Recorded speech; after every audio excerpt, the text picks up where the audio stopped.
So, anybody here remember the Neo Geo? Anyone? No one? Well, alright, I can't really blame you. The Neo Geo really wasn't the most wallet-friendly on the market during the 90s, but I'll go ahead and explain. The Neo Geo was the first purchasable console ever to have the same quality of that of arcade machines. However, because of its power, it was also incredibly pricey. I mean, imagine that you were in a toy store, and your mother said you could purchase any game console you want. I mean, you'd have the Super Nintendo and Sega Genesis that went at around a modest price in between $100 and $200. But then you got the Neo Geo that went up to about $650. Would your mother not immediately say, "Oh my goodness, well, let's just settle with the Nintendo"? So, needless to say, it didn't sell nearly as well as the Genesis and Super Nintendo. But at least plenty were bought off by arcade owners, to a point where it lasted until 2004, so at least SNK had a chance.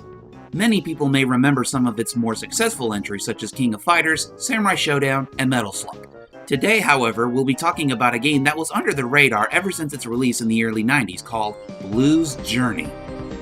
The poorly translated story of Blues Journey goes as follows. The Daruma tribe has moved into the beautiful kingdom of Ragai and is slowly but surely destroying its beauty by means of polluting the land with strange creatures who are under the control of this fruitcake.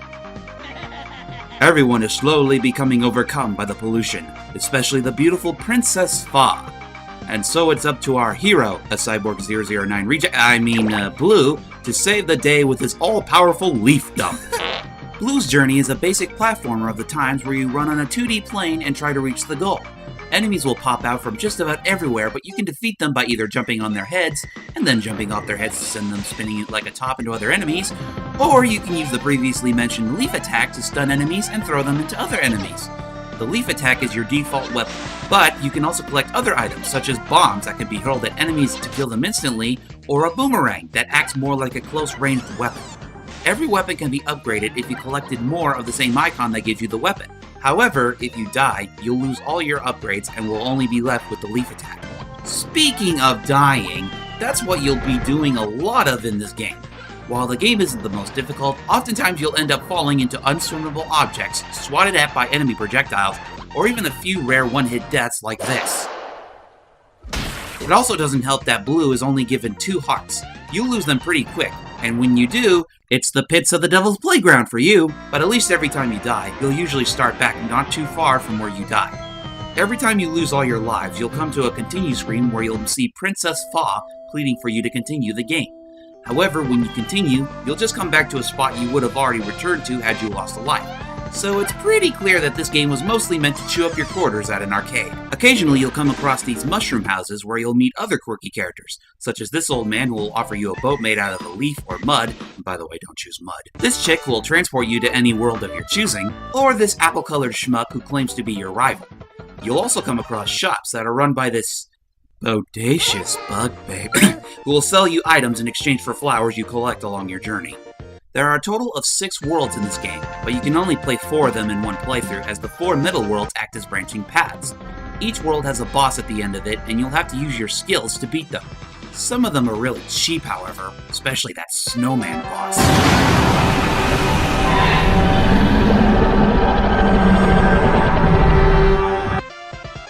Sometimes the bosses will ask you a question, and your answer will determine whether the game will continue or not. Honestly, I've never chosen an answer that put me into a game over or anything, but if anyone else has, let me know. Once you defeat the first 3 bosses, a blimp will appear with his fat guy's mug on it, and he'll reward you with a lottery which you need 10 flowers in order to play. However, you'll most likely have died during the boss sessions, so most of the time you won't be able to play the lottery. Greedy jerk. The game is pretty short, and can be beaten in less than an hour provided you weren't killed so many times. The game also includes co-op where a buddy can play as a green protagonist. Also, it should be noted that the game does have multiple endings. In fact, during my first playthrough, I got the cold shoulder because I didn't earn enough points. The ending I got here, thankfully, was a hard-earned, happier ending for our protagonist. As far as I'm concerned, the game is only available on the Wii Shop channel for about 900 points, which is the price of all Neo Geo games in its catalog. Quite frankly, I think 900 points is a little steep, especially when you can buy much better and longer experiences like Super Mario World or A Link to the Past for 100 points less. Maybe if we're lucky, SNK will release another Neo Geo collection which features Blues Journey and will be at an affordable price. Provided SNK will actually get around to making that collection. Is it recommended? Well, that honestly depends. If you're not a fan of getting killed constantly and can't stand things like poorly translated text or goofy voiceovers, then I can't recommend it.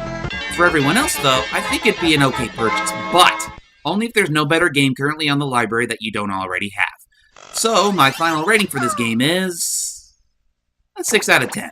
A short, but passable experience for those who are interested. This has been QuikViews, and I'm Captain Jamesman, also known as Jamesman Extreme here on YouTube, and I hope to see you next time on the next QuikViews. Take care.